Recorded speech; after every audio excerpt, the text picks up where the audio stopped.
Welcome to the Monday Morning Express.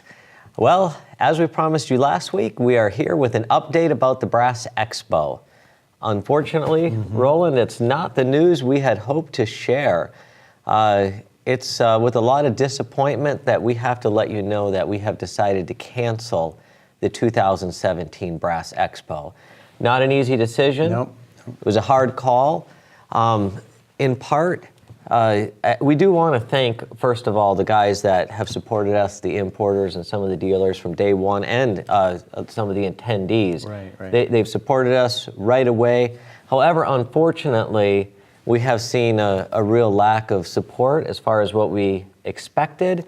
And you know, it's probably partly due to the world events we're seeing. People are scared to travel. They're not looking forward to attending these type of large venues. Our concern, one of them, protecting people in that situation, safety, security, that's come into play. But Roland, too, talk about some of the other things, unexpected things we've had to face here at our place in Florida. Right, good point, Dan. Just wanted to mention at the outset, though, we talk about security. We think of what's happened here recently in Vegas. It seems like every week we come on the show, we're having to extend our condolences because of certain situations, and no doubt our hearts go out to those individuals too. But with that, being that the Brass Expo is at a big venue, we certainly care about the security of those in attendance, and certainly that's something that affects our decision and maybe has affected individuals' decisions to want to travel. Coupled with that, not to make excuses, but we have had a major hurricane, Hurricane Irma, here recently, which has caused us a lot of downtime, both before and after the hurricane for many weeks. And so that's disrupted our flow, our process here. Many of our friends locally are still being affected by the after effects of that. I know if you don't live in Florida, you might not understand it, but it's quite devastating. It's with all of that combined that causes us to make this decision. So it's not a knee-jerk reaction, but it's definitely something that we thought out, and unfortunately, we think it's best to cancel at this time. Yeah, we had every intention of going forward. You know, we just made plane reservations, 14 or 15 of those last week. But like Roland was saying, just right when we were getting to ramp up and take it to another whole new level, it just seems like we just kept getting hit. And it seems like a lot of our friends feel that way too. I know we were talking to Fred earlier today. He lost friends in that shooting in Vegas. So it's very real to people. Right. And the thing is it's, you know, financially it is not just the major concern of going up there because a lot of things were already set. But our concern is going up there and it not being the show that you expect. So if you take your time, your effort to get there, and bigger and better was our mantra all along, but we're really starting to see what's going to happen is it's going to be kind of like a shell of what it was last year. And that's just not what we want to bring our customers. Right, and we've always put on a high-class performance. Any who attended last year can attest to that. The Monday Morning Express, we try to bring you the very best. And so not being able to do that affects us, and we don't want it to affect you, our customer, or those in attendance. Something that we have seen, though, in the last 90 days of ramping up towards a show, we saw this last year, you know, you see more and more of the reservations at the hotels and so forth. We just haven't seen that. And so whether that's in part because of world situations at this time or not, who knows, but it certainly is something that, you know, affects whether we're going to be able to put on a show like that or not. So I know customers might have a question. If I've purchased a VIP ticket, a regular ticket, if I purchase a booth, what do I do? Well, good news is we're going to refund that back to you. No worries on that end. However, what we ask is that if you have a hotel reservation at the Westin Hotel, to look at your confirmation, go on there and cancel that so that you won't be charged for that. If you don't, then they're going to charge your credit card. So make sure to go ahead and take care of that. Yeah, do that as soon as possible. For our VIPs, not only are we going to give you a full refund, we're going to send you a little thank you gift for your support all along. And we just really do appreciate, we apologize for any inconvenience. But the good news, if there's a silver lining, a lot of the very best things we have been talking about, the clinics and some of the discussions and so forth, we're going to bring that to you in the comfort and safety of your own home right here on Monday Morning Express. We're already starting to talk to some of the people that we're going to put those on and figure out the best way to get you that information. So we just wanted to bring you that news. If you have any other questions, concerns, give us a call, send us an email. We'll be happy to answer those. But thanks for joining us today. As you've probably been seeing over the screen, we do have a great show in store for you. I know you're going to enjoy it.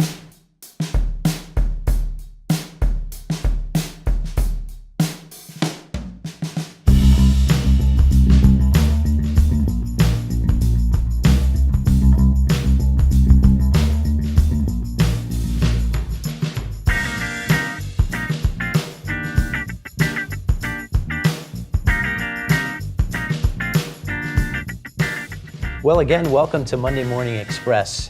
You know, we got a nice show prepared for him today, Dan. We're going to be going out to California. It was actually nice to be out there to interview the family and Fred Hill and Jerry Spolema over there regarding the Bob DeWitt Collection. Just a fantastic, you see it on our screen behind us. So some really nice little tidbits we're going to learn about Bob and his legacy. Yeah, it's really neat to see what he put in his heart and soul into that collection, so you're going to enjoy that. And we're back to Boyd. I know I enjoyed striping last week, and we get to go and see the actual paint booth process now, right? Yeah, some of the pre-prep work that is involved in that paint booth, so we definitely looking forward to that. And of course, we got some project updates, some good information coming to us from UTI, so stay tuned for that. And I have collection updates for you. So I know you're going to enjoy that, but for right now, let's head to Pasadena, California, and enjoy this nice tribute for Bob DeWitt's collection. Well, we're here today in the home of one of the most fabulous collections I've personally ever seen. And that was the collection of Bob DeWitt. We're here with his wife, Roxanne, and two of his good friends and ones who have helped him with his collection through the years, put this amazing just array of these passenger trains and things that meant a lot to him personally together.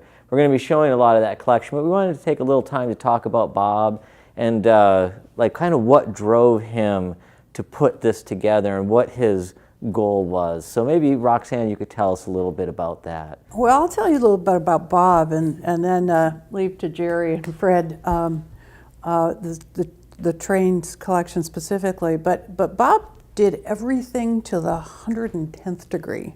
He just never did anything that he couldn't complete and be an A+ student at. So unlike a lot of people who take up interests as children and then sort of drop some and add some as they mature, Bob had interests that he took up as a child and he stuck with them with unbelievable tenacity and dedication. So first, trains. He started trains when he was like 5 or 6 years old. I have drawings and photographs and stories he did of trains as a child that his parents saved. And another passion, and he did that his whole life, another passion was classical music. He was really gifted musically. Evidently, he was the only person who wasn't a professional musician to sit on the NEA orchestra board. Wow. He had I still have now one of the largest collections of classical, symphonic, and opera music, and went to countless concerts all over the world while riding trains. And his third major interest was butterflies. He was a really accomplished lepidopterist, and we have a whole room that we call the butterfly room, filled with drawers of butterflies that he collected, preserved, and mounted. And after we had children, our boys helped him do much of the collecting. He became the CEO of his butterfly collection. Boys, go get that, get this. And again, he would go and see engines, and he would ride trains, and he introduced our sons to trains while on those month-long butterfly collecting trips every summer. So he did an amazing job of making the most of his time. And he would often say, I don't quite know how I did it all, because those were just his hobbies. He was a gifted tax lawyer and became the chairman and managing partner of one of the largest firms in the world, one of the most successful and prestigious, which is where we met actually, Paul Hastings. So, it's really humbling because I have like little hobbies. Most of us have hobbies, but nothing like Bob did. He just was a completionist, tenacious, and a perfectionist with an attention to detail combined with artistry that few people have. No one I've ever met. He wanted to know a lot about trains. His passion initially was the Union Pacific Railroad. But once he got into Los Angeles, it just blossomed. It became the Santa Fe. It was the Southern Pacific. It was the Western Pacific. I mean, the Great Northern, and it just kept going and going and going. And he wanted to collect all of these. So it was a great learning experience for me.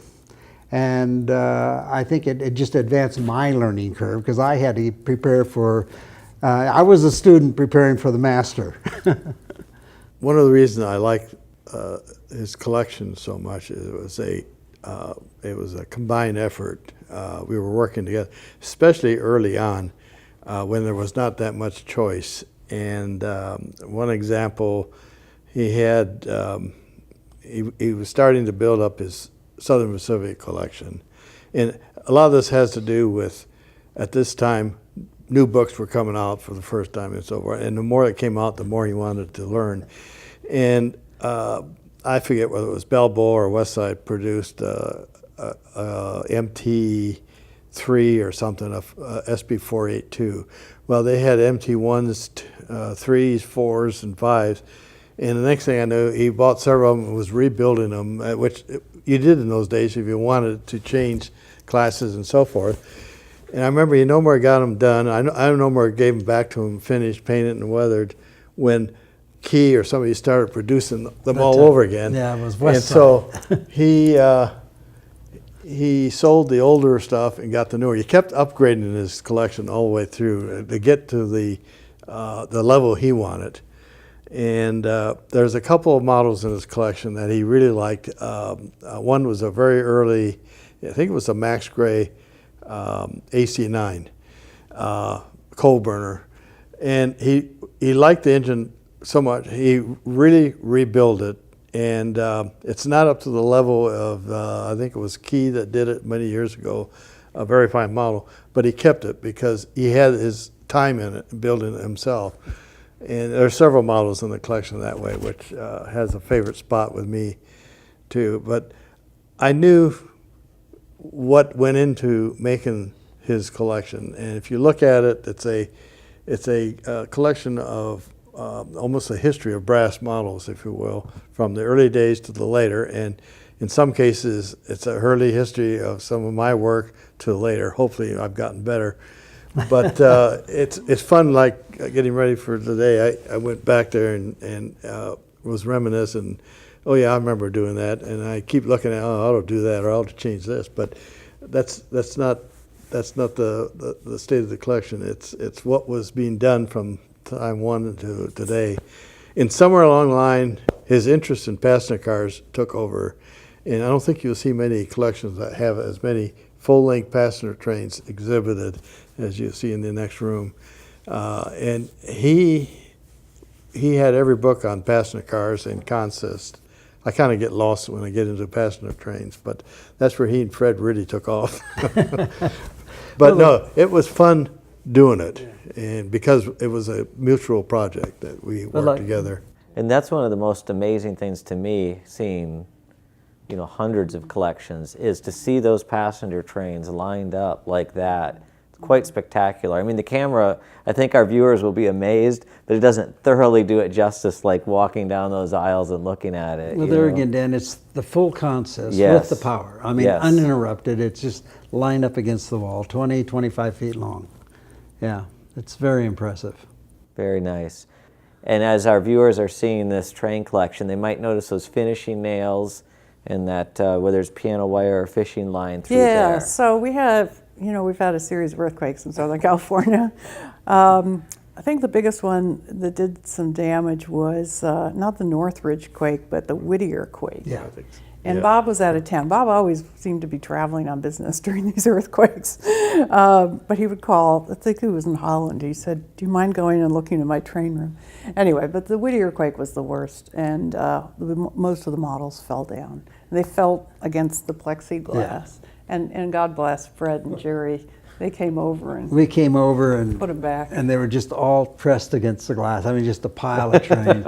No, and Jerry looked at each other and how are we going to do this? So we gently got it far enough apart, we reached our hand and just started moving the models back. Well, we finally, after 2 days, got everything back up. And then guess what? We had an aftershock. That night, everything came rolling down again. Oh, yes. And you guys are still away. Yeah, it was terrible. So we came over and got it all back together again. So he came up with a system to keep them on the tracks that involves nails on the base and then piano wire pulled taut across the front of the trains.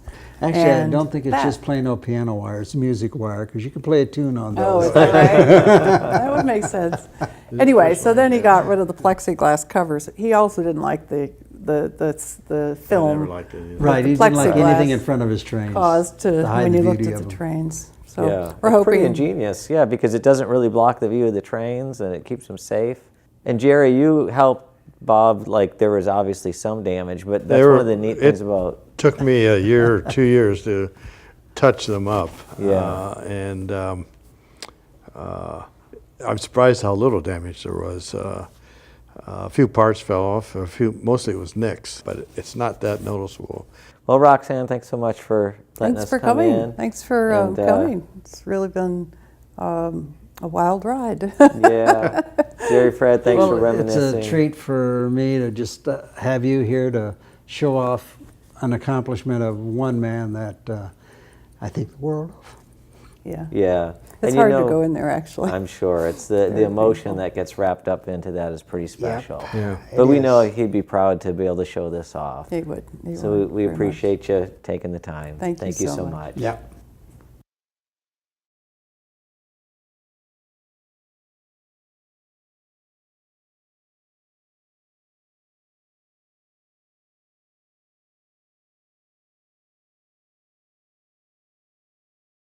In this week's project updates, we're going to couple it together with collection updates. But to start with, as far as our projects are concerned, Dan, we just got off the phone with Chuck Stead from UTI, and he told us that he had some really nice models sitting in front of him. Yeah, it's the P8 project. So he had the production samples, and he said they looked fabulous.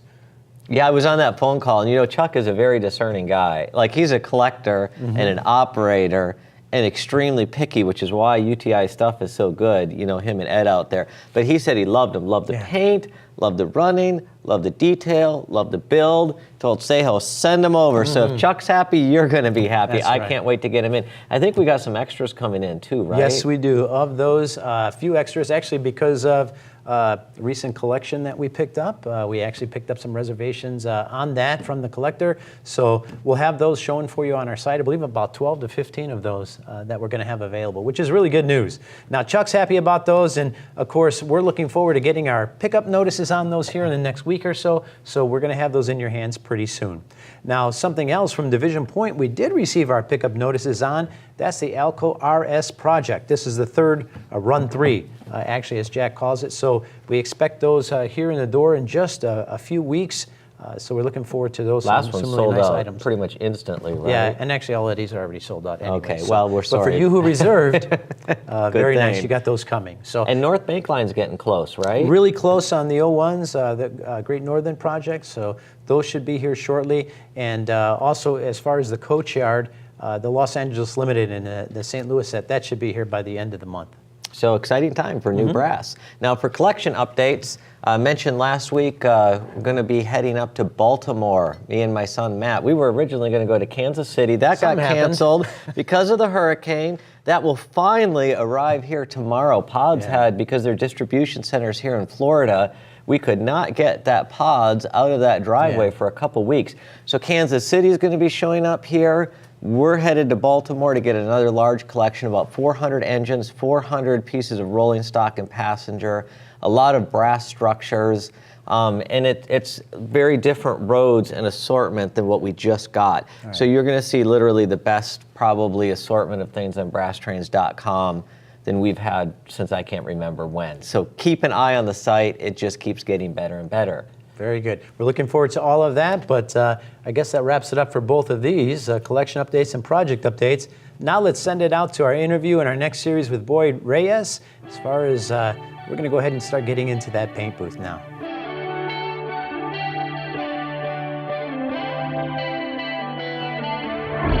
We're just about ready to start our painting process. But before we do, let's help our audience to appreciate some of the things that we're going to see and become familiar with inside our paint booth. So, first of all, you've got the apron on, right? For Yep. safety. For safety. That way you Of don't your get clothes. trash out your shirts. That's it. And we see you got your gloves Gloves. on and your glasses. Oh, and by the way, just turn around because My union shirt. your union shirt, you got to have your union shirt on to paint. All right. Excellent. So as we turn around here, Voila, mask. we've got our mask. Yeah. Okay, excellent. Make sure you have these all ready. And let's look at our table here. So we got our spray booth, Yeah. right? So tell us a little bit about what we got on our spray booth here for Right our here, safety. I just carry my based on, I select the order from lightest to darkest, whatever I'm going to be spraying. So I'm going to start off with the lighter gray because I have to prime my model. Okay. And then the next thing is to add the first coat, which would be the yellow, and then I have to paint a stripe on one of the models. Okay. So, So I know we've got our paints. Okay. I just wanted to just back up just a bit. So we've got our filtration in our booth, yes. right? Make sure you have that. Replace your filters if you do have them. Just constantly keep them replaced. You know, if you want them to work. Excellent. And Your as far filters as- are your lungs. So That's it. Yeah. We got to keep that in mind. And what do you have over here in this pickle jar? Pickles? This is acetone. Yeah. acetone. Yeah. The what do pickle. you use the acetone for? The acetone, okay, after I'm finished spraying, I take out the needles off the gun. Okay. And I'll throw them in the acetone right away. There are some chemicals that whenever I spray diaphragms that use 2-part epoxies or for flexibility, those clog products will clog up your guns, and that's it, you know, your nozzles. Right. So you have to dump them inside acetone. And acetone always cleans off whatever loose particles that I have in my Okay. in my paint. And I appreciate one other tip you had told me before now as far as our little tubes here. Yeah, all the nylon tubes. Right. I do not throw those in acetone to make them last for a long time. I throw them in plastic paint remover. So here we have a couple of brands, right? Scale Coat too. Scale Coat. That's a plastic paint remover, and a chameleon. Chameleon. Right. Yeah. Excellent choices for that. So I that's a just- good tip. Fill up the bottle and just throw my leave my them in nozzles in there. Yeah. When you're ready to use them, you can clean them out with a Q-tip or something, right? Yeah. Okay. Use that blast of air. Blast of air. I've had these things for years, and yeah, it's just they hold up. That's an excellent One thing tip. I do recommend is your clear coats, your needles for your clear coats should go in a different container. You do not put your needles for clear coats in with the rest, because if there's a little spot of paint, it will shoot out in a clear coat. Yeah. So I always recommend clean this separately. You don't want red on your yellow. No, I don't want little tiny dots and stuff. So I learned that the hard way. So I always clean my tubes and my nozzles separately from the other colors. Okay. So that always shoots clear. It's non-contaminated and stuff. Very so I good. have different needles for that. Okay, and it doesn't hurt some of the other tools to have handy. You know, your tweezers, of course, hemostats. Hemostats. Right, those are important. Allen wrenches for tightening up your nozzle settings Yeah. and stuff like that. Okay. And channel locks for opening up jars that are a pain. Excellent. One of those And things then your compressor. Compressor. So we have a compressor. Some guys I've heard. I know in Florida, some guys use liquid nitrogen. We want to control, but here you don't have to worry about it Humidity, with your yeah. humidity so much. I see you do have your gauge up here though. Mm-hmm. Humidity is in here is about 72%, so Yeah. not too bad for spraying. Yeah, it's for you Florida guys. For us Florida guys, we get a lot of humidity. Woo! Yeah, it is kind of warm, but it still holds up. You know, I don't have issues with humidity. We've had our humid days when there's the monsoon. Sure, yeah, and man, we can get issues. I try not to spray on those. I'll either spray early in the morning or late at night, or just wait till it just cools down sometime. Okay. So yeah, or turn on the air conditioning. Okay. But And then tell us about your brush. What brush do you choose to use? well, I'm using Your the Type airbrush. 2, just the single action. Single action. I've used the dual action. I have, let me grab another one right here. The top feed, I guess it's Iwata, or Yeah, the Iwatas. yeah, Okay. like this All right. style and stuff. So, I mean, these are good. I like Down them to and stuff. personal preference, maybe. The problem is that the top load, I spray so many different Yeah. colors. It would take me forever to, I'll use this for weathering. Yeah. But to change out color after color, I Right, need right. a rapid exchange. So I have to go with these where I just have multiple needles. So I have a collection of like maybe 8 sets of needles that, you know, if I'm shooting one color, I can just jump to the next. Sometimes I can shoot a lighter color, and then if I come in with a darker color, I really don't have to change the needle. Right. It'll mix in perfectly. Okay. And stuff. So. And finally, I just want to mention good lighting.